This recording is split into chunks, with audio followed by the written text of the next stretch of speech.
તો નમસ્કાર ખેડૂત મિત્રો, સ્વાગત છે આપ સૌનું આપણી ચેનલ ટીવીએમ ન્યૂઝ ગુજરાતી ઉપર. અને મિત્રો, દેશ દુનિયાના અને ગુજરાતને લગતા તમામ મોટા સમાચાર જોવા માટે મિત્રો ટીવીએમ ન્યૂઝ ગુજરાતી ચેનલને સબસ્ક્રાઇબ અને વિડીયોને લાઈક કરવાનું ના ભૂલશો. ત્યારે મિત્રો, સૌથી પહેલા સૌથી મોટા સમાચારની વાત કરવામાં આવે તો મિત્રો હવે પીએમ કિસાન સન્માન નિધિનો 17મો હપ્તો જાહેર કરવામાં આવ્યો છે. એટલે કે મિત્રો, પીએમ કિસાન સન્માન નિધિના 17મા હપ્તાની રાહ જોઈ રહેલા કિસાનો માટે ખુશીના સમાચાર આવ્યા છે. જી હા મિત્રો, પ્રધાનમંત્રી નરેન્દ્ર મોદી 18 જૂને પોતાના સંસદીય ક્ષેત્ર વારાણસીથી દેશના કરોડો ખેડૂતોને પીએમ કિસાનના 17મા હપ્તાની ભેટ આપવાના છે. ત્યારે મિત્રો, હવે કેન્દ્રમાં સતત ત્રીજી વાર સરકાર બન્યા બાદ પ્રધાનમંત્રી નરેન્દ્ર મોદી 18 જૂને પ્રથમવાર પોતાના સંસદીય ક્ષેત્ર વારાણસીનો પ્રવાસ કરશે અને ત્યારે આ હપ્તો છે તે 17મો હપ્તો ટ્રાન્સફર કરવામાં આવશે, જે ખૂબ જ મોટા સમાચાર આવી રહ્યા છે. ત્યારબાદ મિત્રો, બીજા મોટા સમાચારની વાત કરવામાં આવે તો મિત્રો હવે પેટ્રોલ ડીઝલને મોટી જાહેરાત. એટલે કે મિત્રો, મોદી સરકાર 3.0ની રચના થતાં જ પેટ્રોલ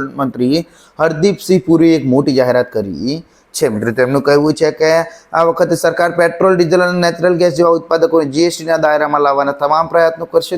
જો પેટ્રોલ અને ડીઝલ જીએસટીમાં આવ્યા તો ગ્રાહકોને મોટો ફાયદો થઈ શકે છે, જે ખૂબ જ મોટા સમાચાર આવી રહ્યા છે. ત્યારબાદ મિત્રો, બીજા મોટા સમાચારની વાત કરવામાં આવે તો મિત્રો હવે સ્કૂલ વાનને લઈને મોટો નિર્ણય. એટલે કે મિત્રો, સુરતમાં સ્કૂલ વાનમાં બાળકોને મોકલવા મામલે સેલ્ફ ડિક્લેરેશન ફોર્મનો મુદ્દો ચર્ચાસ્પદ બને છે. મિત્રો, હાલમાં વાત કરવામાં આવે તો ડીઈઓ ભગત પરમારનું સ્પષ્ટતા કરતું નિવેદન સામે આવ્યું છે કે સ્કૂલ વાન, બસ અને વ્હીકલ શાળાનું હશે તો જ શાળાની જવાબદારી રહેશે, અને ખાનગી સ્કૂલ વાન હોય પરંતુ શાળા સંચાલન કરતી હોય તો તેની જવાબદારી પણ શાળાની જ રહેશે. ત્યારે મિત્રો, હવે ખાનગી સ્કૂલ વાન શાળાએ બાળકોને મૂકવા આવતી હશે તો તેની જવાબદારી વાલીઓની જ રહેશે, જે ખૂબ જ મોટા સમાચાર આવી રહ્યા છે. ત્યારબાદ મિત્રો, બીજા મોટા સમાચારની વાત કરવામાં આવે તો મિત્રો હવે શાળાઓ શરૂ થતાં જ વાલીઓને માર. એટલે કે મિત્રો, ઉનાળુ વેકેશન પૂરું થવા આવ્યું છે અને 13 જૂનથી શાળાઓ ચાલુ થઈ રહી હતી અને મિત્રો હાલમાં ચાલુ થઈ ગઈ છે. ત્યારે મિત્રો, આ પહેલાં વાલીઓને કમર તોડી નાખે તેવા સમાચાર આવ્યા છે. મિત્રો, આપણે તમને